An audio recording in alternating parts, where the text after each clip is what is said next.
The last rays of sunlight stretched across Maplewood Grove, a quiet suburban community just outside Phoenix. The iron gate at the neighborhood entrance buzzed faintly as it opened and closed, letting residents come home from another long workday. The air carried the smell of cut grass and warm asphalt. At the gate, however, a small confrontation was brewing. "Excuse me, sir, hold that gate!" a sharp voice called out. Linda Keaton, 60 years old, HOA board member, and self-declared guardian of the neighborhood's standards, was waving her purse at a man standing by his car. Her silver hair was pinned neatly, her cardigan buttoned up despite the desert heat, and her laminated HOA badge hung proudly from her neck like a medal. The man turned slowly, his expression calm but weary. Aaron Porter, 46, software developer, father, homeowner for nearly 10 years. His car door was open, briefcase in hand. "Yes, ma'am?" he asked, his tone polite but guarded. Linda hurried toward him. "Be a gentleman and open that gate for me, would you? I forgot my access card at home." Aaron looked at her for a beat, then shook his head. "I'm sorry, but that's against HOA policy. I can't open the gate without ID or a pass." Linda blinked, as if she hadn't heard correctly. "I live here," she said sharply. "I've been on the board for 15 years. You must be new." Aaron's jaw flexed slightly. "No, ma'am. I live on Willow Bend Court. Been here since 2014. But the rule applies to everyone." Her tone hardened. "Are you implying I don't belong here?" "I'm saying I'm not allowed to open that gate for anyone without clearance," Aaron replied evenly. "Security's number is posted right there. They'll buzz you in." The woman's lips pressed thin. To Linda, it wasn't about a rule anymore. It was about being challenged. She wasn't used to being told no, especially not by someone she'd already decided wasn't her equal. "You're being unreasonable," she said curtly. "Now open that gate." Aaron exhaled quietly, resisting the urge to roll his eyes. "Ma'am, I don't want trouble. Just doing what's required." Linda's hand went to her phone. "If you won't cooperate," she snapped, "I'll call the police. You're acting suspicious." Aaron froze. He had seen this movie before, too many times. Calmly, he leaned against his car and crossed his arms. "You're calling 911 because I followed the rules?" She didn't answer. Her thumb was already pressing call. Inside the city emergency dispatch center, rows of operators sat beneath harsh fluorescent lights, voices overlapping as they fielded calls.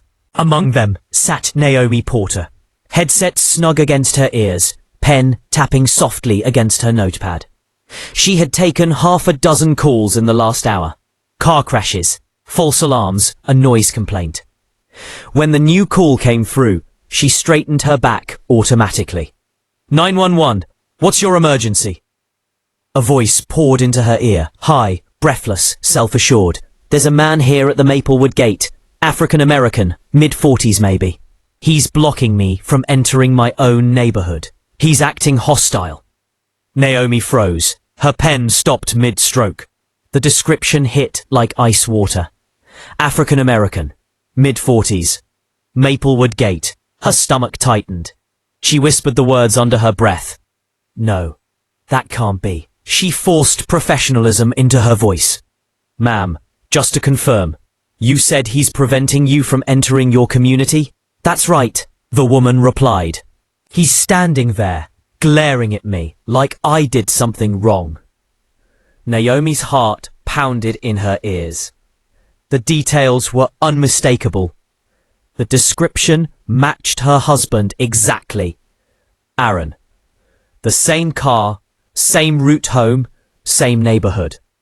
She could barely breathe, but she kept her tone steady. Has he made any threats or tried to harm you in any way? No, Linda replied quickly, but he's intimidating me. He's standing there like he owns the place. Naomi gripped her pen tighter. Her voice didn't shake when she spoke again. Understood.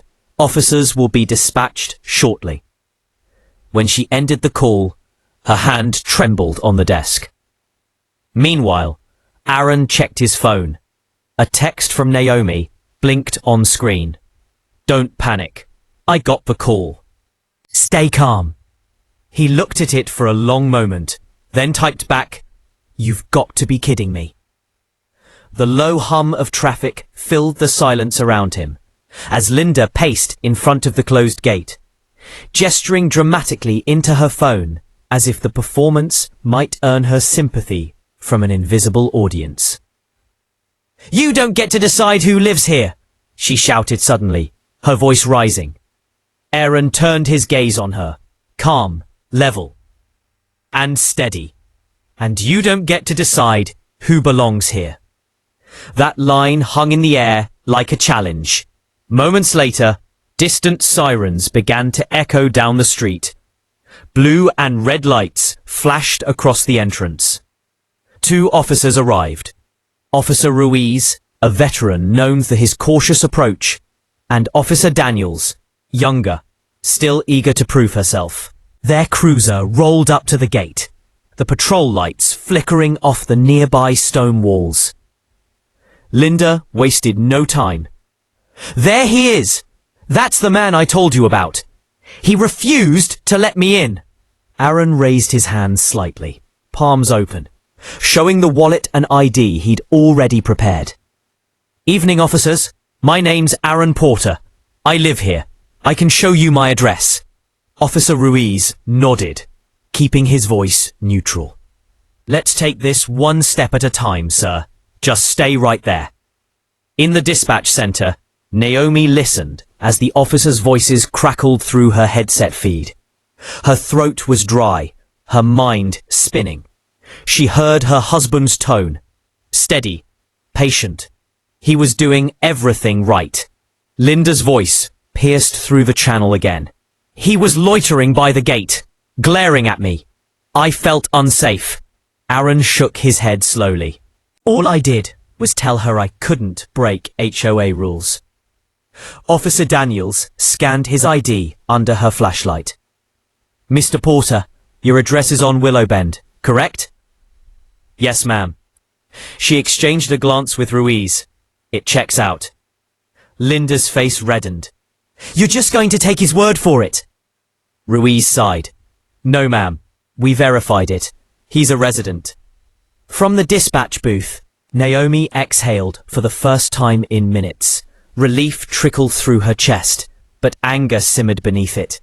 At the situation, at the fragility of a peace that always had to be earned twice over.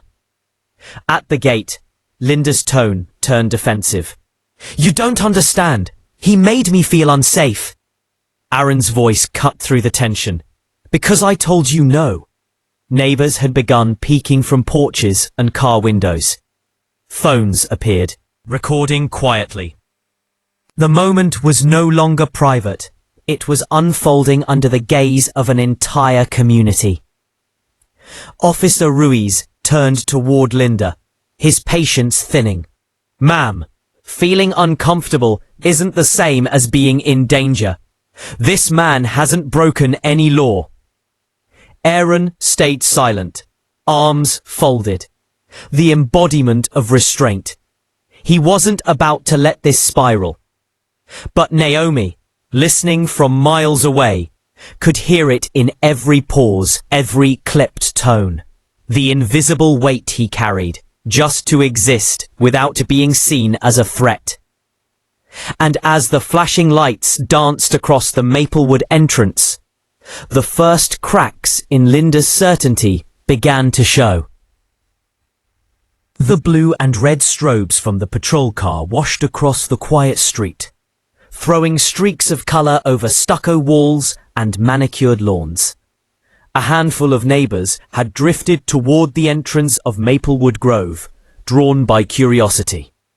They stood at a distance, whispering as the officers continued questioning both residents. Officer Ruiz held Aaron's driver's license under his flashlight, his eyes flicking between the ID and Aaron's calm, composed face. "Everything matches," he said to his partner. Willowbend Court, right inside the gate. Officer Daniels nodded. Exactly what he said. Linda bristled at their tone. "You're just going to take his word for it?" Ruiz turned his light toward her. "Ma'am, we verified his address in our database. He's a resident. There's no indication of a crime." Linda's mouth fell open. "But he refused to let me in. I told you. He was intimidating. He looked at me like..." "Like what?" Aaron asked quietly. He wasn't smiling, but there was no aggression in his tone. Just exhaustion. Like I was tired after work. A few neighbors exchanged glances. The accusation hung in the air, thinner now, flimsy under the light of logic. Daniels stepped closer to Linda, her flashlight lowered. "Ma'am, being uncomfortable isn't the same as being in danger. We respond to emergencies, not disagreements over access cards."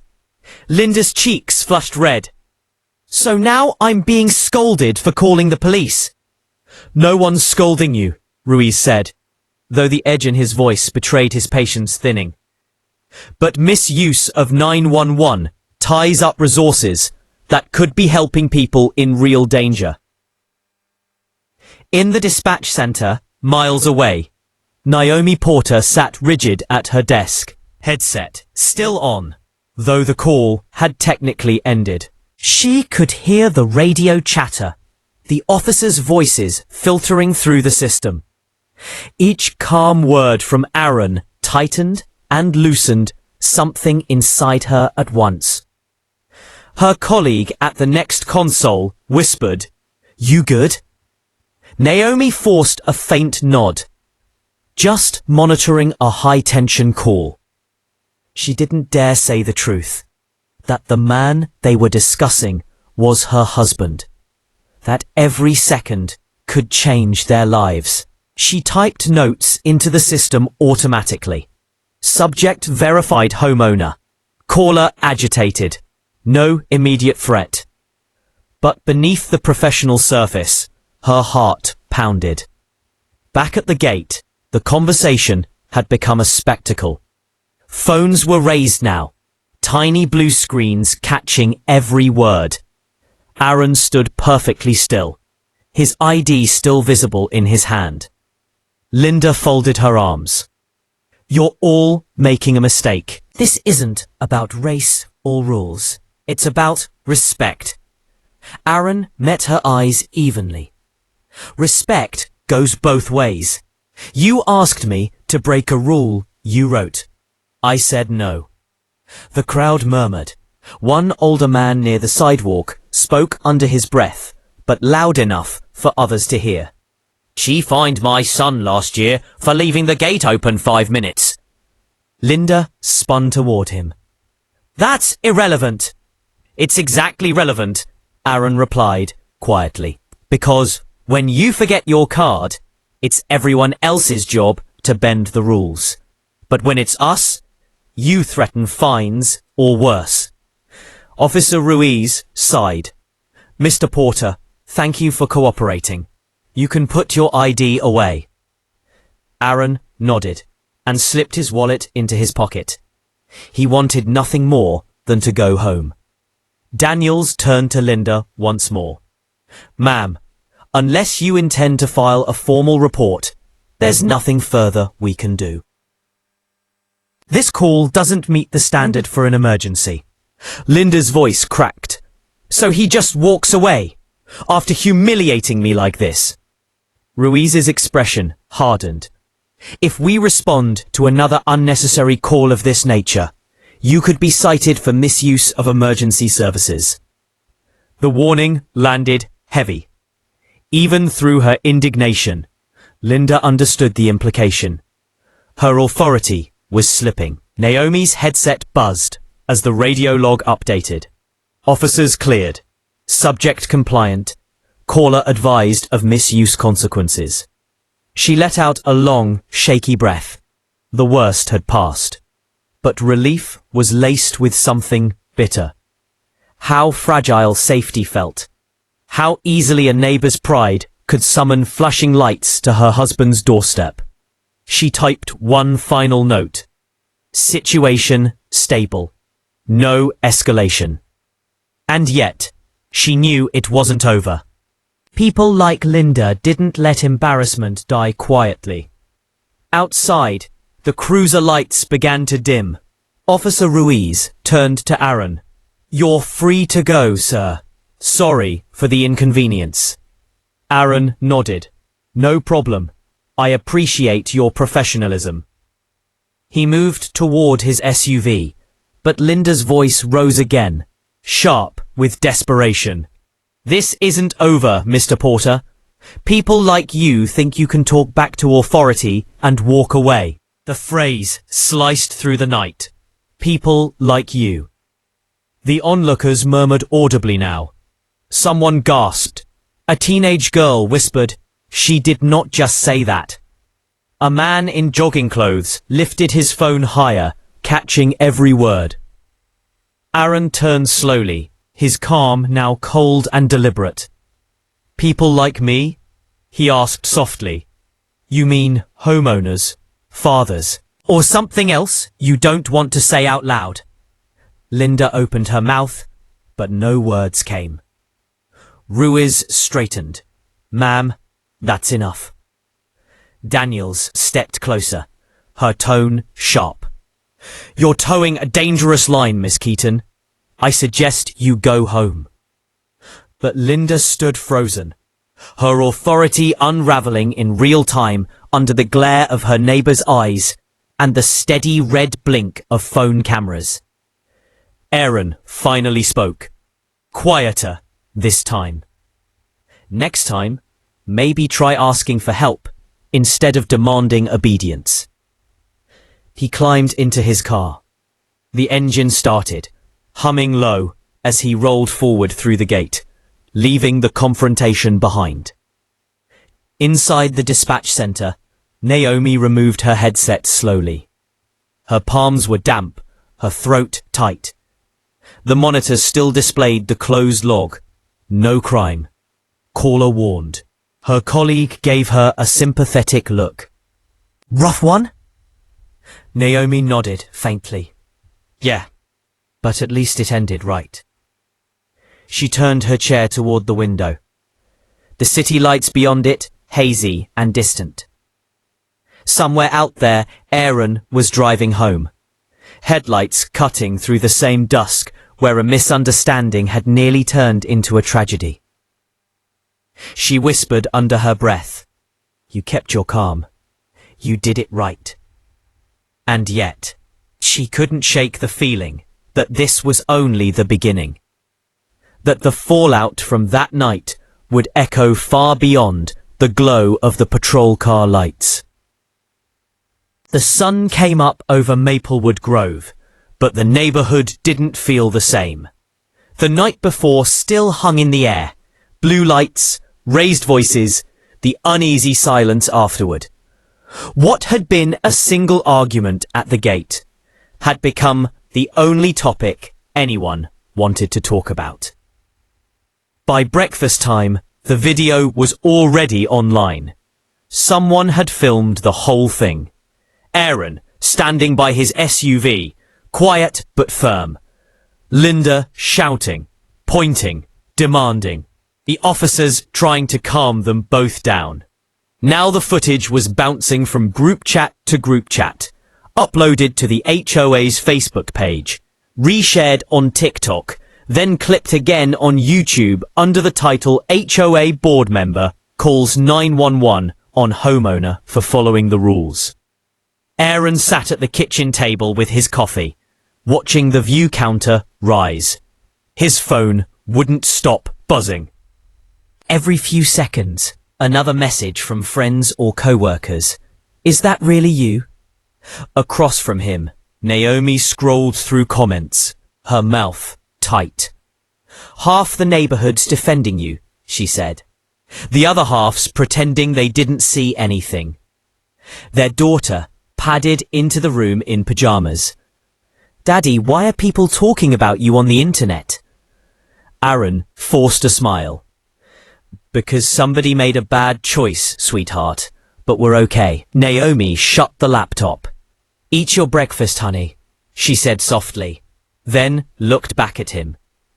This is going to get bigger. Gerald from the HOA will have to respond. 2 streets away, Linda Keaton sat in her bright kitchen, curtains still drawn. Her phone kept lighting up. Texts from neighbors, emails from the board, even a voicemail from a local reporter. She scrolled through it all with shaking hands. You should delete that video. It looks bad. Take a few days off work. And from HOA President Gerald Miles, emergency meeting tonight. Attendance mandatory. She tried to steady herself. She had always been the one giving orders, not taking them. It wasn't supposed to turn out like this. At the city dispatch center, Naomi logged in for her noon shift. People glanced at her as she passed their desks. Nobody said anything, but she could feel the recognition. Her supervisor, Kerry, walked over. Rough few days? Naomi nodded once. You did everything right on that call, Kerry said quietly. I listened to the recording. You stayed calm. Naomi gave a small, tired smile. I know. I just keep thinking, if it hadn't been me on duty, would another dispatcher have believed her story instead? That evening, the HOA clubhouse smelled faintly of old coffee and air freshener as the board gathered. Gerald sat at the head of the table, a still frame from the video printed and lying in front of him. Linda pointing, mouth open, mid-shout. Explain this, he said. Linda took a shaky breath. That video is taken out of context. He was being disrespectful. I felt threatened. Gerald folded his hands. He was standing by his car with his ID out. That's not threatening. That's following the rule you wrote. Her voice rose. I was protecting our community. Another board member, Elaine, looked up from her notes. You called the police over a missing gate card. That's not protection, Linda. That's pride. Gerald's tone hardened. Step down before we vote to remove you. By the next morning, an email went out to every household in Maplewood Grove. Effective immediately. Linda Keaton has resigned from the HOA board. No explanation followed. None was needed. At her house, Linda read the message 3 times. Her pulse loud in her ears. Her phone buzzed with messages she didn't answer. She closed the blinds and sat in the half-dark, staring at the faint glow of her screen. Across the neighborhood, Aaron sat on his porch as the afternoon heat began to fade.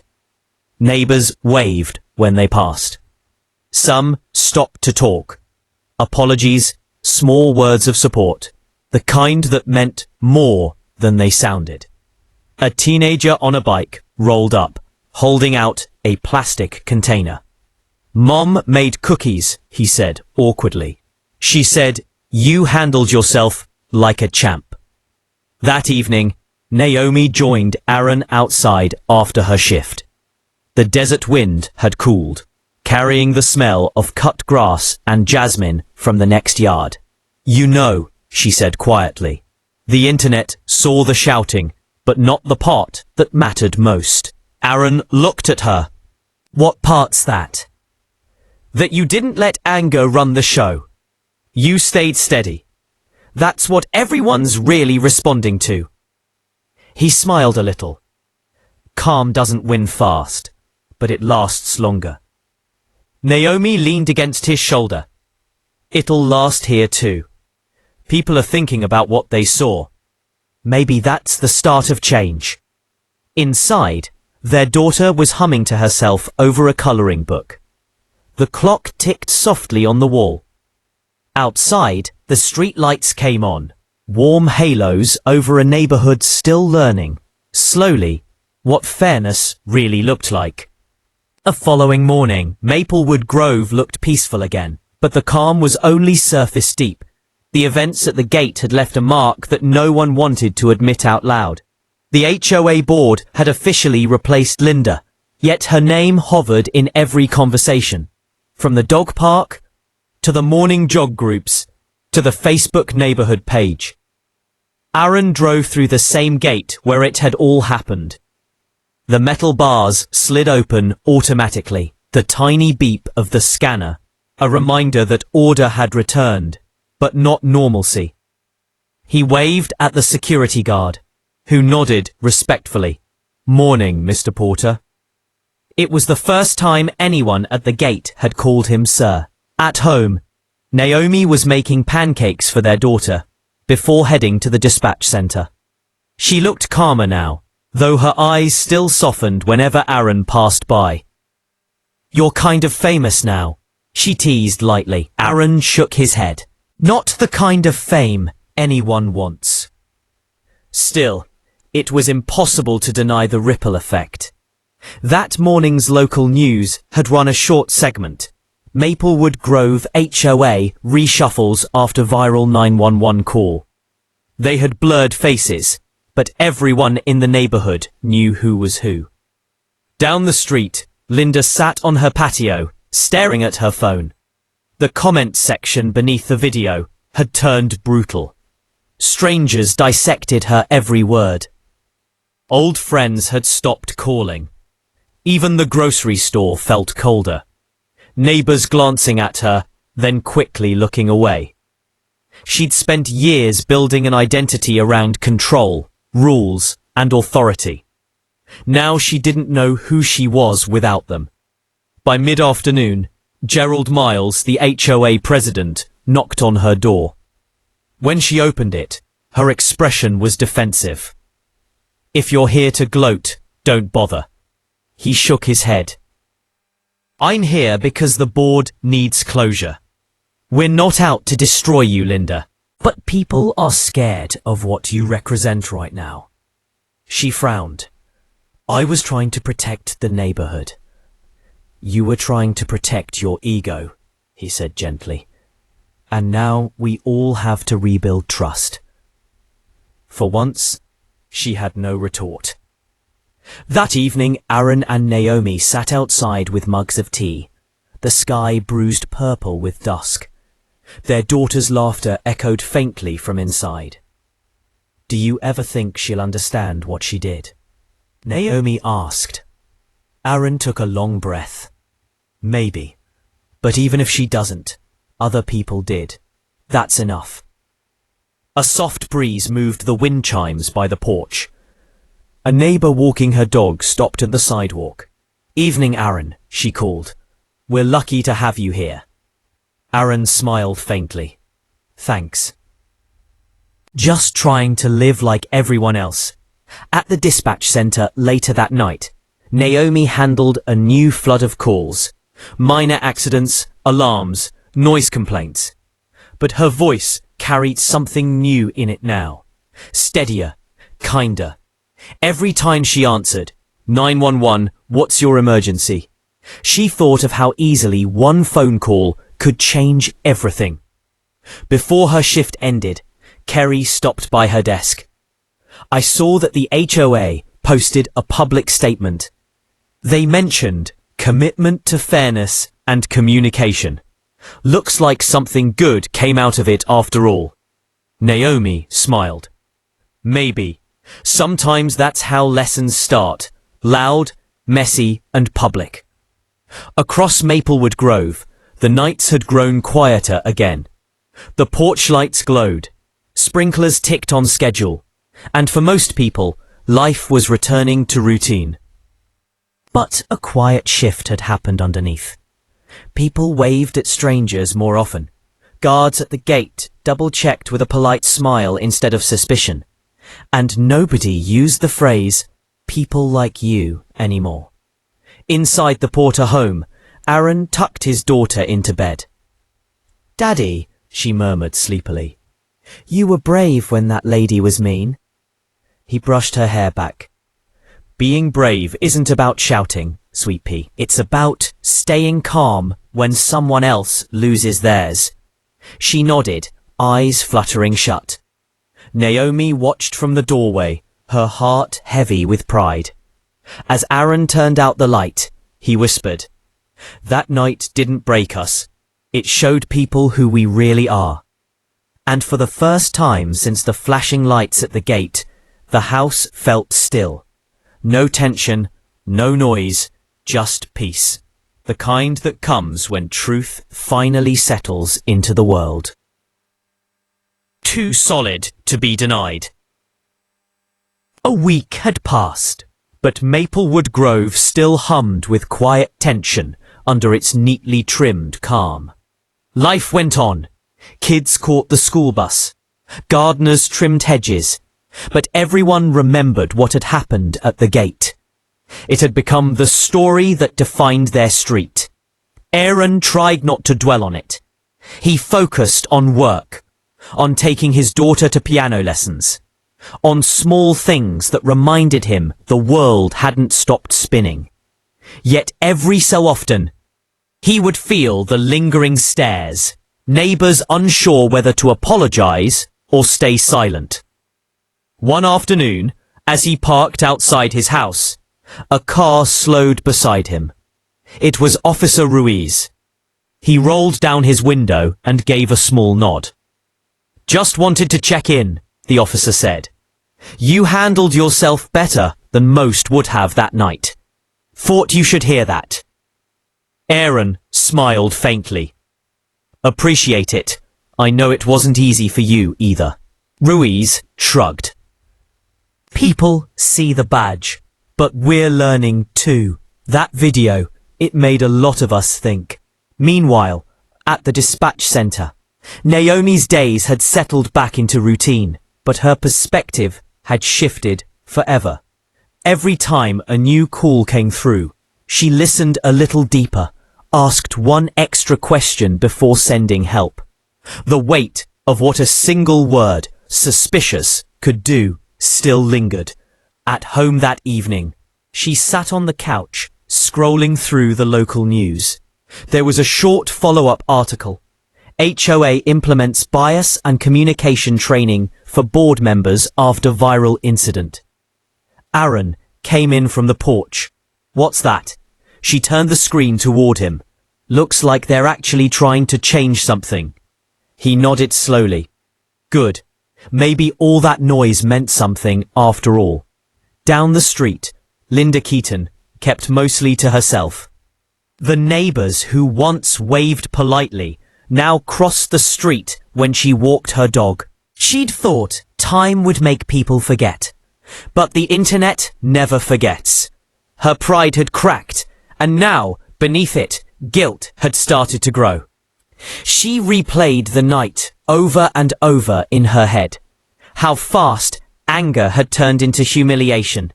How easily she'd mistaken authority for rightness. Late one night, she drafted an email to Aaron. "Mr. Porter, I've been meaning to say I'm sorry.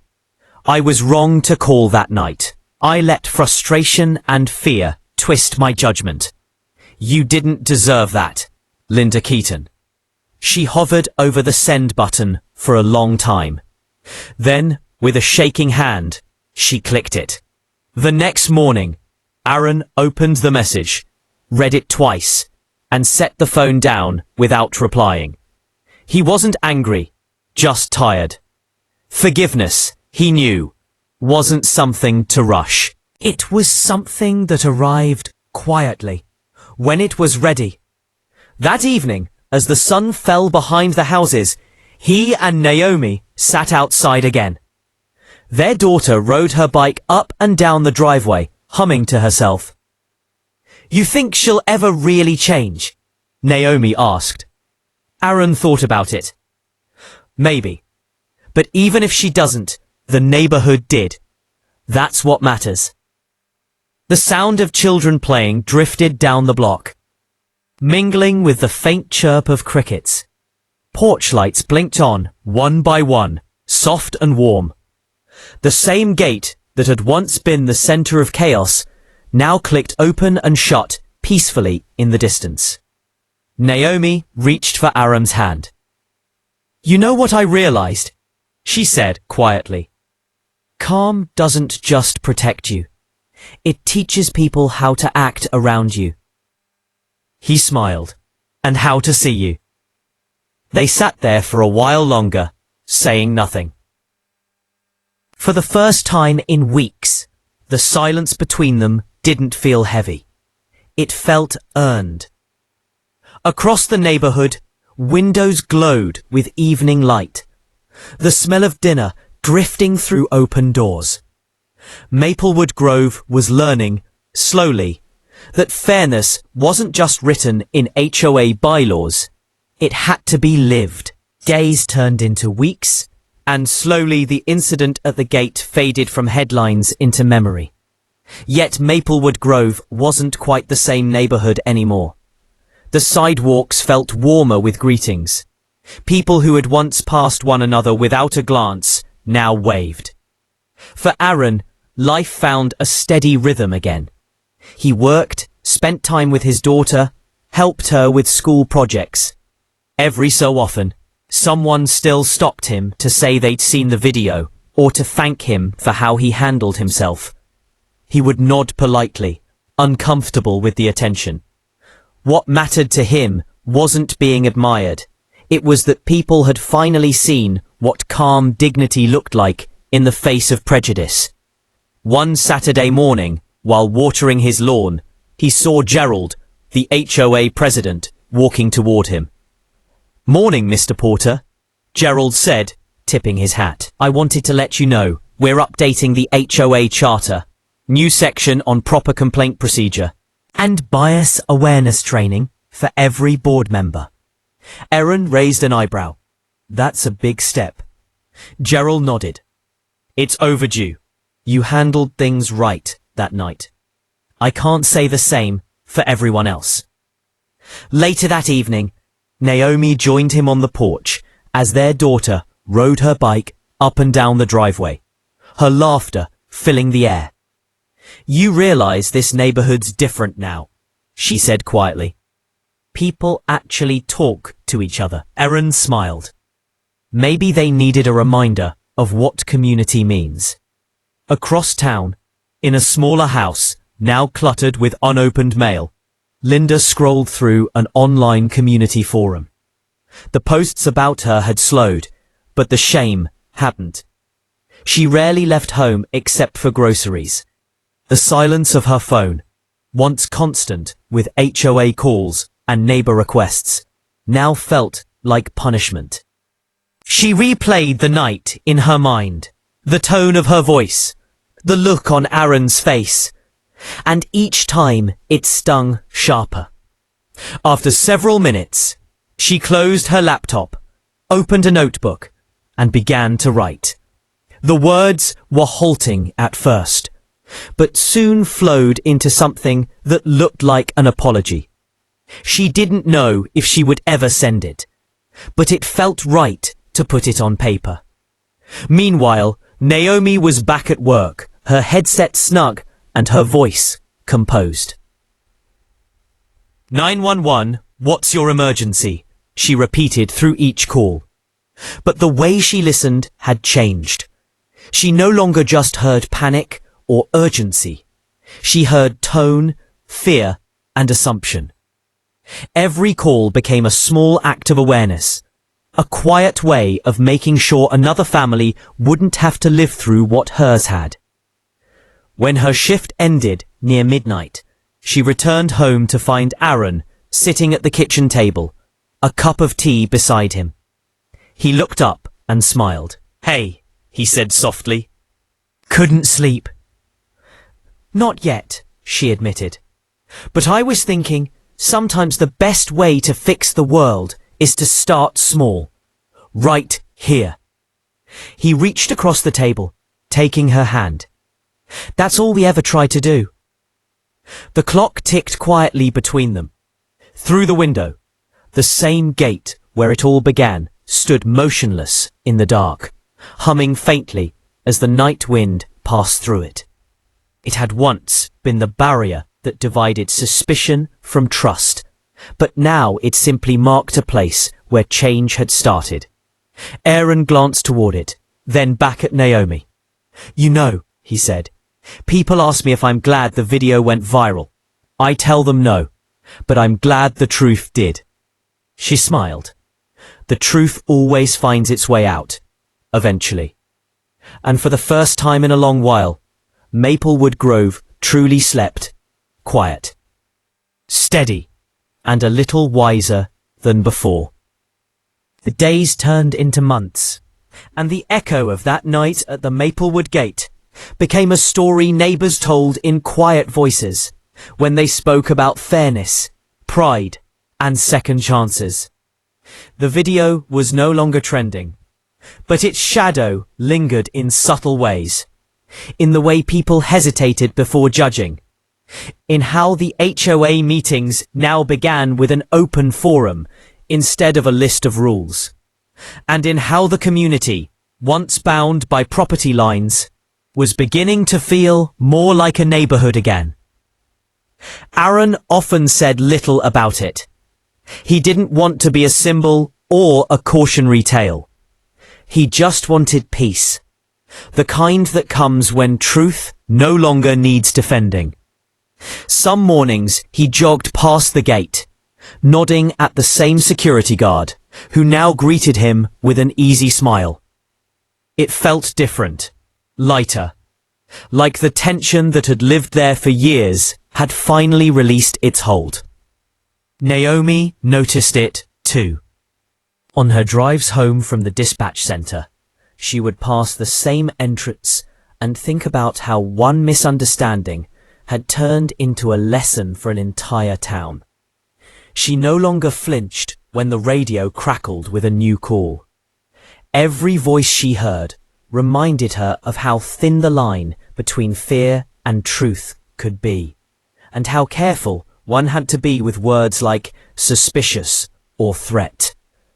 At home, their daughter grew up quietly, absorbing the lessons neither parent wanted to repeat too often. She knew her father had been on TV for something that wasn't his fault, and she knew her mother had helped keep him safe that night without breaking a single rule. What she didn't know, not fully, was that those choices, patience, restraint, calm, were what had held her family together when everything else could have broken. One Saturday, the HOA invited the Porters to a community barbecue. Aaron didn't plan on going, but Naomi insisted. You can't avoid people forever, she said, smiling. They need to see you outside that one story. The event was small, folding chairs, paper plates, the smell of grilled corn and barbecue sauce hanging in the air. Gerald, the president, shook Aaron's hand first. Glad you came, Aaron, he said sincerely. We've had some changes since then. It's better now. Aaron smiled. It looks that way. Even Linda was there, standing off to the side, speaking quietly with Elaine. When she caught Aaron's eye, she hesitated, then approached. Her steps were slow, unsure. Aaron, she began softly. I wanted to say, I've been thinking a lot about that night, about everything. I'm sorry. I don't expect forgiveness, but I needed to say it out loud. Aaron studied her for a moment, his face unreadable. Then he nodded. Thank you for saying it. She looked relieved, almost tearful. You didn't deserve what I did. No one does, he said gently. But owning it matters. You're doing that now. Linda nodded again, then stepped away, her shoulders lighter than when she'd arrived. Naomi watched the exchange from the distance, pride and peace mingling in her eyes. It wasn't about winning anymore. It was about healing. That night, when the house was quiet, Aaron sat outside beneath the stars, the same spot where he'd stood months ago, when the neighborhood still buzzed with judgment and tension. Naomi joined him with 2 cups of tea. "You think she meant it?" Naomi asked. He nodded.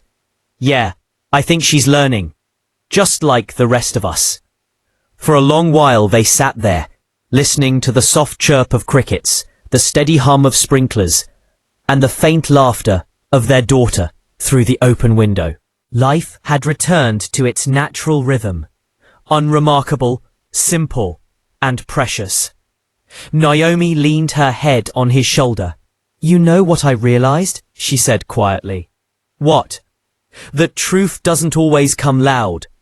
Sometimes it comes in silence, in the way people look at you differently once they understand."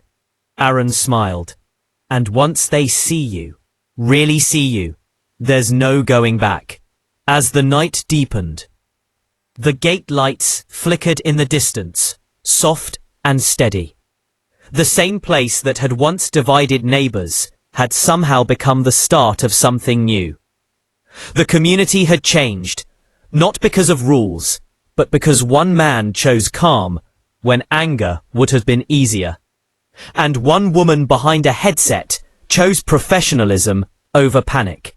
It wasn't a grand victory, just a quiet one, the kind that mattered more. And so the story of the Maplewood incident ended, not with revenge or punishment, but with understanding. It reminded everyone watching that dignity could be louder than accusation, that kindness was stronger than pride, and that sometimes the bravest thing you can do is stand still and let the truth speak for itself.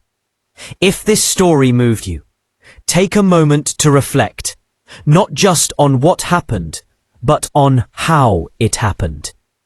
When faced with prejudice or pride, calm is not weakness, it's power.